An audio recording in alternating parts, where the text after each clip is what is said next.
But ಮೊದಲನೇದಾಗಿ ಸುದ್ದಿಯನ್ನು ನಾವು ರಾಮುಲು ಅವರಿಂದ ಶುರು ಮಾಡೋಣ. ರಾಜ್ಯದಲ್ಲಿ ಕಾಂಗ್ರೆಸ್ ಪಕ್ಷದಲ್ಲಿ ವಾಲ್ಮೀಕಿ ಹಾಗೂ ಎಸ್ಟಿ ಸಮುದಾಯದ ನಾಯಕ ಸತೀಶ್ ಜಾರಕಿಹೊಳಿ ಅವರಿಗೆ ಪರ್ಯಾಯ ನಾಯಕರನ್ನು ಬೆಳೆಸಲು ಉಪಮುಖ್ಯಮಂತ್ರಿ ಡಿಕೆ ಶಿವಕುಮಾರ್ ಅವರು ರಾಮುಲು ಅವರನ್ನ ಎತ್ತಿ ಕಟ್ಟುತ್ತಿದ್ದಾರೆ ಅಂತ ಶಾಸಕ ಜನಾರ್ದನ್ ರೆಡ್ಡಿ ಆರೋಪ ಮಾಡಿದ್ದಾರೆ.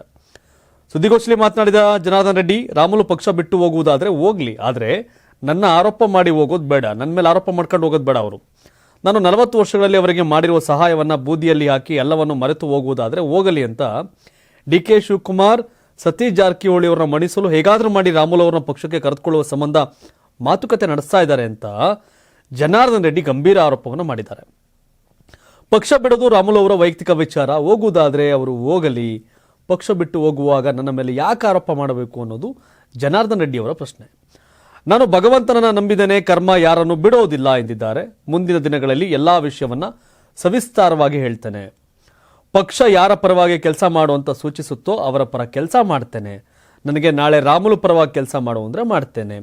ವಿಜಯೇಂದ್ರ ಅವರು ಬಿಜೆಪಿ ಅಧ್ಯಕ್ಷ, ನಾವು ಅವ್ರನ್ನ ಒಪ್ಕೊಳ್ಳೇಬೇಕು, ಯಾಕೆಂದ್ರೆ ಹೈಕಮಾಂಡ್ ತೀರ್ಮಾನ ಮಾಡಿದೆ. ಮೋದಿ ಪ್ರಧಾನಿ ಅಭ್ಯರ್ಥಿ ಅಂತ ಹೇಳಿದಾಗ ಅಡ್ವಾಣಿ ಸಹಿತ ಎಲ್ಲರೂ ಕೆಲಸ ಮಾಡಿದ್ದಾರೆ. ಹಾಗೆ ವಿಜಯೇಂದ್ರ ಅವ್ರನ್ನ ಅಧ್ಯಕ್ಷ ಅಂದಮೇಲೆ ನಾವು ಒಪ್ಕೋಬೇಕು ಅನ್ನೋದು ಜನಾರ್ದನ್ ರೆಡ್ಡಿ ಅವರ ಮಾತು. ಇನ್ನು ಶ್ರೀರಾಮುಲು ಅವರಿಗೆ ಪಕ್ಷ ಬಿಟ್ಟು ಹೋಗೋದು ವಸ್ತೇನಲ್ಲ. 14 ವರ್ಷ ನಾನು ಬಳ್ಳಾರಿಯಲ್ಲಿ ಇಲ್ಲದೆ ಇರುವಾಗ ಜನರ ಪ್ರೀತಿ ಮತ್ತೆ ವಿಶ್ವಾಸ ಎಷ್ಟು ಗಳಿಸಿಕೊಳ್ಳಬೇಕಿತ್ತು. ಪಕ್ಷದಲ್ಲಿ ನನ್ನನ್ನು ಕರೆದುಕೊಳ್ಳಬೇಕು ಎಂದು ತೀರ್ಮಾನ ಮಾಡಿದ್ದು ಹೈಕಮಾಂಡ್ ನಾಯಕರು. ಯಾರದ್ದೋ ಶಿಫಾರಸಿನಿಂದ ನಾನು ಬರುವ ದುಸ್ಥಿತಿ ಇಲ್ಲ. ಕಲ್ಯಾಣ ಕರ್ನಾಟಕ ಭಾಗದಲ್ಲಿ ಅವರ ಅಸ್ತಿತ್ವ ಕಳೆದುಕೊಂಡಿದ್ದಾರೆ. 14 ವರ್ಷಗಳಲ್ಲಿ ಅವರು ತುಂಬಾನೇ ಮೈ ಮೇಲೆ ಕೇಸ್ಗಳನ್ನ ಎಳ್ಕೊಂಡಿದ್ದಾರೆ, ಪ್ರಕರಣಗಳನ್ನ ಬೇರೆ ಬೇರೆ ರೀತಿಯಲ್ಲಿ. ಅವರ ಮೇಲೆ ಇನ್ನೂ ಏನೇನೋ ಮಾತಾಡೋದಿದೆ ಅಂತ ಜನಾರ್ದನ್ ರೆಡ್ಡಿ ಹೇಳಿದ್ದಾರೆ. ಒಂದಷ್ಟು ಸುದೀರ್ಘವಾಗಿ ಪ್ರೆಸ್ ಮೀಟ್ ಮಾಡಿ ಜನಾರ್ದನ್ ರೆಡ್ಡಿ ರಾಮುಲು ಅವರ ವಿರುದ್ಧ ಮಾತಾಡಿದ್ದಾರೆ. ಅವರಿಬ್ಬರು ದೋಸ್ತ್, ರೆಡ್ಡಿ ಮತ್ತೆ ರಾಮುಲು. ಜನಾರ್ದನ್ ರೆಡ್ಡಿ ರಾಮುಲು ಅವ್ರ ಬಗ್ಗೆ ಬಹಳಷ್ಟು ಸ್ಟೋರಿಗಳು ಮಾಡ್ಬೋದು, ಅವರ ಫ್ರೆಂಡ್ಶಿಪ್, ಬಾಂಧವ್ಯ, ರಾಜಕಾರಣ ಎಲ್ಲ ಆಟಗಳನ್ನೂ ಕೂಡ.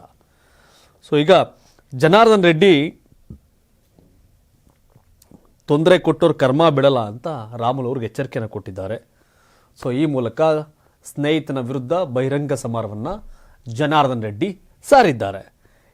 ರಾಮುಲು ಸೌಮ್ಯ ಸ್ವಭಾವ ಅಂತಿದ್ದೆ, ಅವರು ಕೂಡ ಕೌಂಟ್ರ್ ಕೊಟ್ಟರು ಇವರಿಗೆ. ಏನಂತ, ಸಣ್ಣವರೆಲ್ಲ ಅಧ್ಯಕ್ಷರಾಗಿದ್ದಕ್ಕೆ ಬಿಜೆಪಿಯಲ್ಲಿ ಚುನಾವಣೆ ನಡೀತಾ ಇದೆ ಅಂತ ವಿಜೇಂದ್ರ ವಿರುದ್ಧ ಕಿಡಿಕಾಡಿರೋ ರಾಮುಲು ಜನಾರ್ದನ್ ರೆಡ್ಡಿ ಅವ್ರ ಬಗ್ಗೆನೂ ಮಾತಾಡಿದ್ದಾರೆ. ನನಗೆ ಪಕ್ಷ ಬಿಡೋ ಆಲೋಚನೆ ಇಲ್ಲ.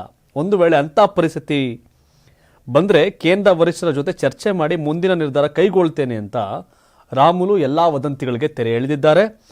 ನನ್ನನ್ನು ಪಕ್ಷ ಸರಿಯಾಗಿ ನಡೆಸಿಕೊಳ್ಳದಿದ್ದರೆ ನಾನು ಅವಮಾನವನ್ನು ಸಹಿಸಿಕೊಂಡು ಇರೋದಿಲ್ಲ, ಬೇಕಿದ್ರೆ ಬಿಜೆಪಿ ತೊರೆಯಲು ಸಿದ್ಧ ಅಂತ ಘೋಷಣೆ ಮಾಡಿದರು. ಇದಕ್ಕೆ ಇಂದು ಬಳ್ಳಾರಿ ತಮ್ಮ ನಿವಾಸದಲ್ಲಿ ಪತ್ರಿಕಾಗೋಷ್ಠಿ ಮೂಲಕ ಸ್ಪಷ್ಟನೆ ನೀಡಿದ ರಾಮುಲು, ಸದ್ಯಕ್ಕೆ ನನಗೆ ಪಕ್ಷ ಬಿಡುವ ಯಾವುದೇ ಆಲೋಚನೆ ಇಲ್ಲ. ಬಿಜೆಪಿ ನನಗೆ ತಾಯಿ ಇದ್ದಂತೆ, ದಶಕಗಳ ಕಾಲ ನನಗೆ ಎಲ್ಲವನ್ನೂ ಕೊಟ್ಟು ಬೆಳೆಸಿದೆ. ಅಷ್ಟು ಬೇಗನೆ ನಾನು ತಾಯಿ ಮಗ ಸಂಬಂಧವನ್ನು ಕಳೆದುಕೊಳ್ಳಲು ಇಷ್ಟಪಡೋದಿಲ್ಲ ಅಂತ ಹೇಳಿದರು. ನಮ್ದು ಕೂಡ ರಾಜಕೀಯ ಹಿನ್ನೆಲೆಯುಳ್ಳ ಕುಟುಂಬವೇ, ನಾವೇನು ಆದ್ ಬೀದಿಯಿಂದ ಬಂದವರಲ್ಲ. 40 ವರ್ಷ ರಾಜಕೀಯ ಮಾಡಿಕೊಂಡು ಏಳು ಬೆಳೆಗಳನ್ನು ಕಂಡಿದ್ದೇನೆ. ಸೋಲು ಗೆಲುವು ವಸ್ತೇನಲ್ಲ ಅಂತ ಜನಾರ್ದನ್ ರೆಡ್ಡಿ ಹೆಸರು ಹೇಳದೆ ರಾಮುಲು ವಾಗ್ದಾಳಿಯನ್ನು ಮಾಡಿದ್ರು. ರಾಮುಲು ಅವರನ್ನು ಬೆಳೆಸಿದ್ದು ನಾನೇ ಎಂಬ ರೆಡ್ಡಿ ಹೇಳಿಕೆಗೆ ತಿರುಗೇಟು ಕೊಟ್ಟ ಅವರು, ನಾನು ಸ್ವಂತ ಶಕ್ತಿಯಿಂದ ಬೆಳೆದಿದ್ದೇನೆ, ನನ್ನ ಬೆನ್ನಿಗೆ ಕಾರ್ಯಕರ್ತರ ಪಡೆ ಇದೆ. ಗಾಲಿ ಜನಾರ್ದನ್ ರೆಡ್ಡಿ ಸುಳ್ಳಿನ ಮೇಲೆ ಕೋಟೆಯನ್ನು ಕಟ್ಟಲು ಹೊರಟಿದ್ದಾರೆ. ಇದನ್ನು ನಂಬುವಷ್ಟು ಜನರು ಮೂರ್ಖರಲ್ಲ. ಯಾರದ್ದೋ ಒಬ್ಬರ ಆಶೀರ್ವಾದದಿಂದ ಬಳ್ಳಾರಿ ಅಥವಾ ರಾಜ್ಯದಲ್ಲಿ ಬೆಳೆದು ಬಂದಿಲ್ಲ. ನಾನು ಬಳ್ಳಾರಿಯಲ್ಲಿ ದಬ್ಬಾಳಿಕೆ ಮಾಡ್ತಿದ್ದ ಕುಟುಂಬದವರ ವಿರುದ್ಧ ಆದಿ ಬೀದಿಯಲ್ಲಿ ಹೋರಾಟ ನಡೆಸಿ ಬೆಳೆದಿದ್ದೇನೆ. ಪಕ್ಷವನ್ನ ಬೇರು ಮಟ್ಟದಿಂದ ಸಂಘಟಿಸಿದ್ದೇನೆ. ಹೀಗಾಗಿ ಪಕ್ಷ ನನ್ನನ್ನು ಗುರುತಿಸಿತ್ತು ಅಂತ ರಾಮುಲು ತಿಳಿಸಿದ್ದಾರೆ. ಒಬ್ಬ ಸಾಮಾನ್ಯನಾಗಿದ್ದ ನನ್ನನ್ನು ಬಿಜೆಪಿಯು ಗುರುತಿಸಿ ಬೆಳೆಸಿದೆ. ಏನೂ ಇಲ್ಲದಿದ್ದರೂ ನನಗೇಕೆ ಏಕಕಾಲದಲ್ಲಿ ಮೊಳಕಾಲ್ಮೂರು ಮತ್ತು ಬಾದಾಮಿಯಲ್ಲಿ ಟಿಕೆಟ್ ನೀಡಿತ್ತು. ರಾಮುಲು ಶಕ್ತಿ ಏನೆಂಬುದು ಬಿಜೆಪಿಗೆ ಗೊತ್ತಿದೆ. ನನಗೆ ಪ್ರಧಾನಿ ನರೇಂದ್ರ ಮೋದಿ, ಅಮಿತ್ ಶಾ ಅವರಿಂದಲೂ ಸಂಪರ್ಕವಿದೆ. ನಾನು ಗೆಲ್ಲಲು ಜನಾರ್ದನ್ ರೆಡ್ಡಿ ಮ್ಯಾಜಿಕ್ ಮಾಡಿದರೆ ಅಂತ ಪ್ರಶ್ನೆ ಮಾಡಿದ್ರು. ನಾನು ಈವರೆಗೂ ಜನಾರ್ದನ್ ರೆಡ್ಡಿಯಿಂದ ಬೆಳೆದು ಬಂದಿಲ್ಲ. ಒಂದು ತಳ ಸಮುದಾಯದಿಂದ ಬಂದು ನಾನು ಸ್ವಂತ ಪರಿಶ್ರಮದಿಂದ ಬೆಳೆದಿದ್ದೇನೆ. ರೆಡ್ಡಿ ಆಧಾರ ರಹಿತ ಆರೋಪ ಮಾಡಿದರೆ ಅದನ್ನು ಕೇಳಲು ನಾನು ಚಿಕ್ಕ ಮಗು ಅಲ್ಲ ಅಂತ ಸ್ನೇಹಿತ ಜನಾರ್ದನ್ ರೆಡ್ಡಿ ವಿರುದ್ಧ ಗುಡುಗಿದ್ರು. ಕೋರ್ ಕಮಿಟಿ ಸಭೆಯಲ್ಲಿ ರಾಜ್ಯ ಉಸ್ತುವಾರಿ ರಾಧಾಮೋಹನ್ ದಾಸ್ ಅವರು ಸಂಡೂರು ವಿಧಾನಸಭಾ ಕ್ಷೇತ್ರ ಉಪಚುನಾವಣೆಯಲ್ಲಿ ಬಿಜೆಪಿ ಸೋಲಿಗೆ ನಾನೇ ಕಾರಣ ಅಂತ ನನ್ನ ವಿರುದ್ಧ ಗಂಭೀರ ಆರೋಪ ಮಾಡಿದರು. ಅದಕ್ಕೆ ನಾನು ಸಮಜಾಯಿಸಿ ಉತ್ತರ ಕೊಟ್ಟಿದ್ದೇನೆ. ಸಭೆಯಲ್ಲಿ ನನ್ನ ಪಕ್ಕದಲ್ಲೇ ಕೂತಿದ್ದ ರಾಜ್ಯಾಧ್ಯಕ್ಷ BY ವಿಜೇಂದ್ರ ಒಂದೇ ಒಂದು ಮಾತನಾಡದಿದ್ದು ನನಗೆ ತುಂಬ ಬೇಸರ ಉಂಟು ಮಾಡಿತು ಅಂತ ರಾಮುಲು ಹೇಳಿದ್ದಾರೆ. ನನ್ನ ಪರವಾಗಿ ಮಾತನಾಡಬಹುದಾಗಿತ್ತು ವಿಜೇಂದ್ರ, ಯಾಕೆ ಮಾಡಲಿಲ್ಲ? ನನ್ನ ಪರವಾಗಿ ಸಭೆಯಲ್ಲಿ DV ಸದಾನಗೌಡ ಬಿಟ್ಟರೆ ಯಾರೊಬ್ಬರೂ ಮಾತಾಡಲಿಲ್ಲ. ರಾಮುಲು ಟಿಕೆಟ್ ಸಿಗಲಿ ಬಿಡಲಿ ಪಕ್ಷ ವಿರೋಧಿ ಚಟುವಟಿಕೆ ಅಥವಾ ಅಭ್ಯರ್ಥಿ ಸೋಲಿಗೆ ಷಡ್ಯಂತ್ರ ನಡೆಸುವ ಜಾಯಮಾನದವನಲ್ಲ. ನಾನು ಬೆಳೆಸಿಕೊಂಡು ಬಂದಿಲ್ಲ ಅದನ್ನ. ಜನಾರ್ದನ್ ರೆಡ್ಡಿ ಸುಳ್ಳು ಹೇಳೋದನ್ನ ಬಿಡ್ಲಿ ಅಂತ ಮನವಿ ಮಾಡಿದ್ದಾರೆ. ಸೊ ಒಟ್ಟಾರೆಯಾಗಿ ಈ ಹಿಂದಿನ ಚುನಾವಣೆಯಲ್ಲಿ ಬಳ್ಳಾರಿ 9 ಕಡೆ ಬಿಜೆಪಿ ಗೆಲ್ಲಿಸಿದ್ದೆ, ಅದನ್ನೆಲ್ಲ ಮರೆತು ರೆಡ್ಡಿ ನನ್ನ ಬಗ್ಗೆ ಮಾತನಾಡಿದ್ದಾರೆ. ನಾನು ಕೂಡ ಮಾತನಾಡಬೇಕಾಗತ್ತೆ, ಇನ್ನೂ ಇದೆ ಅಂತ. ಅಭಿ ಪಿಕ್ಚರ್ ಬಾಕಿ ಹೇ ಅನ್ನೋದು ರಾಮುಲು ಅವ್ರ ಮಾತು. ಬಿಜೆಪಿಯಲ್ಲಿ ವಿಜೇಂದ್ರ ಅವ್ರಿಗೆ ಫುಲ್ ಬಾಯಿ ಬಂದ ಮಾತಾಡಿ ರಮೇಶ್ ಜಾರಕಿಹೊಳಿ ಯತ್ನಾಳ್ ವಾಗ್ದಾಳಿ ಮಾಡ್ತಾ ಇದ್ರು. ಬಿಜೆಪಿ ಸನ್ನಿವೇಶವನ್ನು ಮೂರಾ ಬಟ್ಟೆ ಮಾಡಿದ್ರು. ಈಗ ರಾಮುಲು ವರ್ಸಸ್ ರೆಡ್ಡಿ ನಡುವಿನ ಕಾಳಗ ಸ್ವಲ್ಪ ವಿಜೇಂದ್ರ ನಿರಾಳ ಆಗ್ಬೋದು. ಈಗ ಸ್ವಲ್ಪ ವಿಜೇಂದ್ರ ನಿರಾಳ ಅಲ್ಲಪ್ಪ, ಈ ದಿವಸಲ್ಲಾರ ನಾನು ಸದ್ಯಕ್ಕೆ ನೆಮ್ಮದಿ ಆಗಿರ್ಬೋದು ಅಂತ. ಇನ್ನೊಂದು ಕಡೆ ದೆಹಲಿಯಿಂದ ಫೋನ್ ಬಂತು. ಯಾವಾಗ ಇವೆಲ್ಲ ಐಡ್ರಾಮಗಳಾಯಿತು, ಪ್ರೆಸ್ ಮೀಟ್ ಮಾಡ್ತಿದ್ದಂಗೆ JP ನಡ್ಡಾ ರಾಮುಲು ಅವ್ರಿಗೆ ಫೋನ್ ಮಾಡ್ತಾರೆ. ಫೋನ್ ಮಾಡಿ JP ನಡ್ಡಾ ಮಾತಾಡ್ತಾರೆ, ಏನು ಅವಸರ ನಿರ್ಧಾರ ತೆಗೆದುಕೊಳ್ಳೋಕೆ ಹೋಗಬೇಡಿ, ಆರಾಮಾಗಿರಿ, ಯಾವುದೇ ಕಾರಣಕ್ಕೂ ನೀವು ಪಕ್ಷ ಬಿಡ್ತೀನಿ ಅಂತ ಹೇಳ್ಕೊಡಿ, ಬನ್ನಿ ದೆಹಲಿಗೆ ಕೂತ್ಕೊಂಡು ಮಾತಾಡೋಣ ಅಂತ JP ನಡ್ಡಾ ರಾಮುಲು ಅವ್ರನ್ನ ಮನವೊಲಿಸುವ ಕೆಲಸಕ್ಕೆ ಮುಂದಾದರೂ. ಅದು ಮಾಧ್ಯಮಗಳ ಪ್ರೆಸ್ ಮೀಟ್ ಮಾಡ್ತಿದ್ದಂಗೆ JP ನಡ್ಡಾ ಅವರ ಕರೆ ಬರುತ್ತೆ. ಸೊ JP ನಡ್ಡಾ ಅವ್ರಿಗೆ ಗೊತ್ತು, ರಾಮುಲು 2018 ಚುನಾವಣೆಯಲ್ಲಿ ಯಡಿಯೂರಪ್ಪ ಆ್ಯಂಡ್ ರಾಮುಲು ರಾಜ್ಯವ್ಯಾಪಿ ಸ್ಟೇಟ್ ಲೀಡರ್ಸ್ ಸಂಚಾರ ಮಾಡಿದ್ದು ಇವರಿಬ್ಬರೇ, ರಾಮುಲು ಮತ್ತು ಯಡಿಯೂರಪ್ಪ. ಆ ಕಾರಣಕ್ಕೆ 106 ಬರುತ್ತೆ ಬಿಜೆಪಿ ಅವತ್ತಿಗೆ. ಬಹುತೇಕ ST ರಿಸರ್ವ್ ಕಾನ್ಸ್ಟಿಟ್ಯೂನ್ಸಿ ಅವರು ಮೊಳಕಾಲ್ಮೂರಲ್ಲಿ ಗೆಲ್ತಾರೆ ರಾಮುಲು. ಬಾದಾಮಿ ಸ್ವಲ್ಪ ಓಟಲ್ಲಿ ಸಿದ್ದರಾಮಯ್ಯ ವಿರುದ್ಧ ಸೋಲ್ತಾರೆ. ಬಹುತೇಕ ರಾಜ್ಯದ ಚಳ್ಳಕೆರೆ ಬಿಟ್ಟು ಮತ್ತು ಜಮಖಂಡಿ ಬಿಟ್ಟು ಬಹುತೇಕ ST ರಿಸರ್ವ್ ಕಾನ್ಸ್ಟಿಟ್ಯೂನ್ಸಿಗಳು ಬಿಜೆಪಿ ಗೆಲುವು ಕಾರಣ ಆಗ್ತಾರೆ ರಾಮುಲು.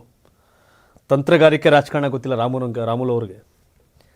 ಸೊ ಹಾಗಾಗಿ ಈಗ ರಾಮುಲು ಅನಿವಾರ್ಯತೆ ಬಿಜೆಪಿ. ಇನ್ನೊಂದು ಕಡೆ ಕಾಂಗ್ರೆಸ್ ಅವರು ಕ್ಯಾಚ್ ಆಗ್ತಾರೆ ಅನ್ನೋ ಆರೋಪ ಬಂದಾಗ ಅದಕ್ಕೆ DK ಶಿವಕುಮಾರ್, ಏನು ಜನಾರ್ದನ್ ರೆಡ್ಡಿ ಆರೋಪ ಮಾಡೋದಿಲ್ಲ, ರಾಮುಲು ಈ ಥರ ಹಾಡ್ಲಿಕ್ಕೆ ಕಾರಣನೇ DK ಶಿವಕುಮಾರ್ ಅಂತ, ಅದಕ್ಕೆ ರಿಯಾಕ್ಟ್ ಮಾಡಿದ್ದಾರೆ. ಸತೀಶ್ ಜಾರಕಿಹೊಳಿ ಅವ್ರನ್ನ ಅಳಿಯೋದಕ್ಕೆ DCM DK ಶಿವಕುಮಾರ್ ಬಿಜೆಪಿಯಿಂದ ರಾಮುಲು ಅವರನ್ನ ಸೆಳೀತಿದ್ದಾರೆ ಎಂದು ಬಿಜೆಪಿ ನಾಯಕ ಜನಾರ್ದನ್ ರೆಡ್ಡಿ ಆರೋಪ ಮಾಡಿದ್ದು ರಾಜ್ಯ ರಾಜಕೀಯದಲ್ಲಿ ಕೋಲಾಹಲಕ್ಕೆ ಕಾರಣವಾಗಿದೆ. ಈ ಬಗ್ಗೆ DK ಶಿವಕುಮಾರ್ ರಿಯಾಕ್ಟ್ ಮಾಡಿದ್ದಾರೆ. ನನ್ನನ್ನು ಯಾರೂ ಭೇಟಿ ಮಾಡಿಲ್ಲ, ಅವರ ಪಕ್ಷದ ಆಂತರಿಕ ಸಂಘರ್ಷವೇ ಹೊರತು ನನಗೂ ಅದಕ್ಕೂ ಯಾವ ಸಂಬಂಧ ಇಲ್ಲ. ಅವರೇ ಬಹುಶಃ ಕಾಂಗ್ರೆಸ್ ಪಕ್ಷಕ್ಕೆ ರಾಮುಲು ಅವ್ರನ್ನ ಕಳಿಸೋಕೆ ಪ್ರಯತ್ನ ಮಾಡ್ತಿರ್ಬೋದು ಅಂತ DK ಶಿವಕುಮಾರ್ ಅವರದೇ ಸ್ಟೈಲಲ್ಲಿ ರಿಯಾಕ್ಟ್ ಮಾಡಿದ್ದಾರೆ.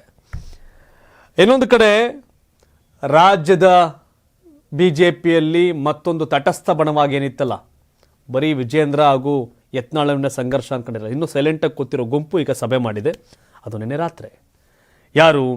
ಬಿಜೆಪಿ ರಾಜ್ಯ ಉಸ್ತುವಾರಿ ರಾಧಾ ಮೋಹನ್ ದಾಸ್ ಅಗರ್ವಾಲ್ ಸೂಚನೆಯಂತೆ ಕಳೆದ ರಾತ್ರಿ ಮಾಜಿ CM DV ಸದಾನಂದಗೌಡ ನಿವಾಸದಲ್ಲಿ ಸಭೆ ನಡೆದಿದೆ. ಈ ಸಭೆಯಲ್ಲಿ ವಿಪಕ್ಷ ನಾಯಕ R ಅಶೋಕ್, ಮಾಜಿ CM ಬೊಮ್ಮಾಯಿ, ಮಾಜಿ ಸಚಿವ ಅಶ್ವಥ್ ನಾರಾಯಣ್ ಭಾಗಿಯಾಗಿದ್ದರು. ರಾಜ್ಯ ಬಿಜೆಪಿಯಲ್ಲಿನ ಆಂತರಿಕ ಗೊಂದಲ, 39 ಸಂಘಟನಾತ್ಮಕ ಜಿಲ್ಲೆಗಳಿಗೆ ಜಿಲ್ಲಾಧ್ಯಕ್ಷರ ಆಯ್ಕೆ ಬಗ್ಗೆ ಮಹತ್ವದ ಚರ್ಚೆ ನಡೆಸಿದ್ದಾರೆ. ಇವತ್ತು ಮತ್ತೊಂದು ಸುತ್ತಿನ ಸಭೆ ನಡೆಸಿ ಅಂತಿಮ ವರದಿಯನ್ನು ಹೈಕಮಾಂಡ್ಗೆ ರವಾನೆ ಮಾಡಲಿದ್ದಾರೆ. ಮತ್ತೊಂದು ಪಟ್ಟಿಯನ್ನು ವಿಮರ್ಶೆ ಮಾಡಿ ಎಲ್ಲ ಕೂಡ ಸಹಮತದಲ್ಲಿ ನಡೆಯುವಂತೆ ಆಗಲಿ, ಪ್ರತ್ಯೇಕವಾಗಿ ಕುಳಿತು ಚರ್ಚೆ ಮಾಡಿ ಅಂತ ಅಗರ್ವಾಲ್ ಹೇಳಿದ್ರು. ಅದರಂತೆ ನಾವೆಲ್ಲ ಕುಳಿತು ಚರ್ಚೆ ಮಾಡಿ ಮಾಹಿತಿ ಕಲೆ ಹಾಕಿ ವರದಿಯನ್ನು ಕೇಂದ್ರದ ವರಿಷ್ಠರಿಗೆ ಕಳಿಸ್ಕೊಡ್ತೇವೆ ಅಂತ DV ಸದಾನಂದಗೌಡರು ಹೇಳಿದರು. ಇನ್ನು ರಾಜ್ಯದಲ್ಲಿ ಒಮ್ಮತವಾದ ಜಿಲ್ಲಾಧ್ಯಕ್ಷರ ಆಯ್ಕೆ ಆಗಬೇಕು ಎಂದು ಅಗರ್ವಾಲ್ ಸೂಚನೆ ಕೊಟ್ಟಿದ್ದಾರೆ. ಸೂಕ್ತವಾದ ಅಭ್ಯರ್ಥಿಗಳು ಇರಬೇಕೆಂದು ಪಟ್ಟಿ ಕೂಡ ಕಳಿಸ್ಕೊಟ್ಟಿದ್ದಾರೆ. ಆ ಪಟ್ಟಿಯಲ್ಲಿ ಯಾರು ಸೂಕ್ತ ಎನ್ನುವುದನ್ನು 2 ದಿನಗಳಲ್ಲಿ ತಿಳಿಸಿ ಅಂತ ಕೇಳಿದರು.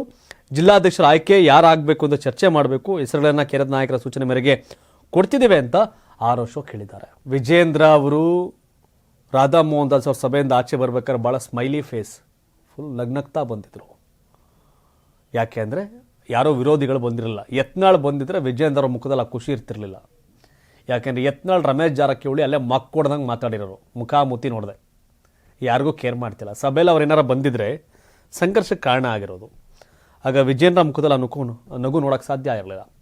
ಈಗ ಇವರೆಲ್ಲರೂ ಬೊಮ್ಮಾಯಿ ಅವ್ರದ್ದು, ಸದಾನಂದಗೌಡರು, ಅಶೋಕ್, ಅಶ್ವಥ್ ನಾರಾಯಣ್, ಈ ಸಭೆ ಇದೆಯಲ್ಲ, ಇದು ಕೂಡ ವಿಜೇಂದ್ರ ಅವ್ರಿಗೆ ಹಿನ್ನಡೆ ಅಂತ ಹೇಳ್ಬೋದು. ಯಾಕೆಂದರೆ ವಿಜೇಂದ್ರ ಅವ್ರನ್ನ ನೇರವಾಗಿ ಕಾಣಿಸೋದು ಯತ್ನಾಳ್ ಮತ್ತು ರಮೇಶ್ ಜಾರಕಿಹೊಳಿ. ಆದರೆ ಟೆಕ್ನಿಕಲಿ ಪಕ್ಷ, ಸಂಘ ಪರಿವಾರ ಇವೆಲ್ಲ ಆ್ಯಂಗಲಲ್ಲಿ ಯೋಚನೆ ಮಾಡಿದ್ರೆ ಈ ಸಭೆ ಕೂಡ ಭಾಳ ಪ್ರಮುಖವಾಗಿದೆ ಅಂತ ಹೇಳ್ಬೋದು.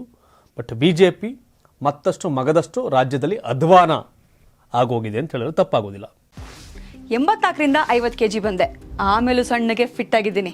ಅದಕ್ಕೆ ನಾನು ಯೂಸ್ ಮಾಡ್ತಾ ಇರೋದು ಜೀನಿ ಸ್ಲಿಮ್. ಸಣ್ಣ ಆಗಕ್ಕೆ ಜೀನಿ ಸ್ಲಿಮ್ ಯೂಸ್ ಮಾಡದೆ ಹೆಲ್ದಿನೂ ಅದೇ. ನೀವು ಸಣ್ಣ ಆಗಬೇಕಾ, ಹೆಲ್ದಿ ಆಗಬೇಕಾ? ಹಾಗಿದ್ರೆ ಜೀನಿ ಸ್ಲಿಮ್ ಯೂಸ್ ಮಾಡಿ. ಹೇ, ಸಣ್ಣ ಆಗೋದಕ್ಕೆ ಯಾವುದೋ ಪ್ರಾಡಕ್ಟ್ ಹೇಳ್ತಾ ಇದ್ದಾಳೆ, ಏನಾದರೂ ಸೈಡ್ ಎಫೆಕ್ಟ್ಸ್ ಇದೆ ಅಂತ ಯೋಚನೆ ಮಾಡ್ತಾ ಇದ್ದೀರಾ? ಖಂಡಿತ ಇಲ್ಲ, ಯಾಕಂದರೆ ಇದು ಕೆಮಿಕಲ್ ಫ್ರೀ. ಸಣ್ಣ ಆಗಬೇಕು ಅಂದರೆ ಜೀನಿ ಸ್ಲಿಮ್ ಯೂಸ್ ಮಾಡಿ. ಹೆಚ್ಚಿನ ಮಾಹಿತಿಗೆ ಕೆಳಗೆ ಡಿಸ್ಪ್ಲೇ ಆಗ್ತಿರೋ ನಂಬರ್ಗೆ ಕಾಲ್ ಮಾಡಿ.